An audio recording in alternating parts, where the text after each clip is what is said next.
The Biden administration's inflation crisis is a ticking time bomb. The supply chain's a mess, and the cost of everything from bacon to car rentals is through the roof.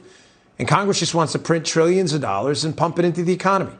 So how do we regain control of this mess? Joining me now is Euro-Pacific Capital's chief economist and global strategist, Peter Schiff. Peter, thanks for joining me. I really appreciate it. My pleasure.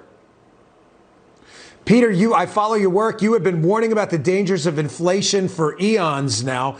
Wages are not rising as fast as inflation. So it's pretty simple math, Peter. If your wages are going up, say, 2% and inflation is 3 to 5%, you're losing money. I mean, sooner or later, we're all going to be eating cat food if this continues. Well, that's generally the trend with inflation, is the price of labor never keeps up with the price of stuff. But the real problem is that immediately after COVID, a lot of Americans stopped working. But unfortunately, they didn't reduce their spending because the government made the mistake of replacing the incomes they lost with new money that the Federal Reserve was printing.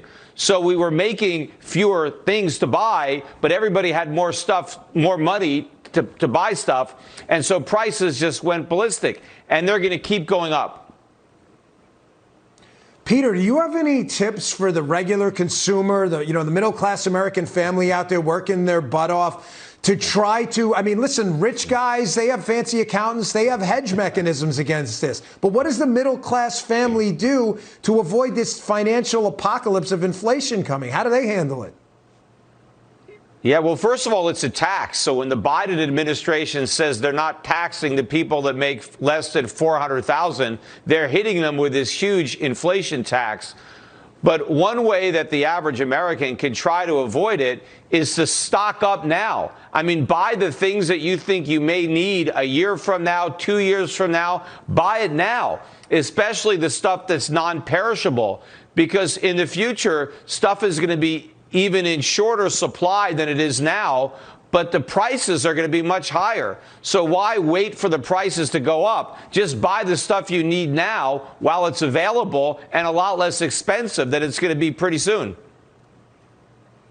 Peter, I got about 45 seconds left, but this really worries me. It's not like inflation crises haven't happened around the world. Argentina, the infamous example of the Weimar Republic. It's not like we don't have history books to look at. This could get very ugly very quick if we don't get our arms around this. Well, it will, and there's really no way to get our arms around it. I think we're going to reap the whirlwind of the winds that we've been sowing. And, you have to go back to the 1970s to see inflation anywhere near this bad. The problem is we're already at the point where we were at the latter part of the 1970s. We're just getting started. So we're going to be looking at serious annual inflation rates in the double digits. And imagine how high the official rates would be if the government was actually measuring them accurately, because we're not keeping track of prices using the same CPI that we used back in the 1970s. Right. What we're doing now really understates the true degree to which prices are rising. So Americans are feeling the pain of inflation to a much greater degree than it's being reflected in the official numbers. Peter, thanks a lot for joining me. I really appreciate it.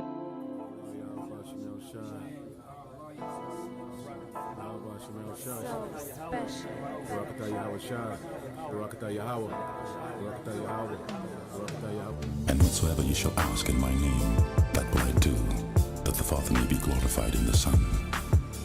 If you shall ask anything in my name, I will do it. If ye love me, keep my commandments.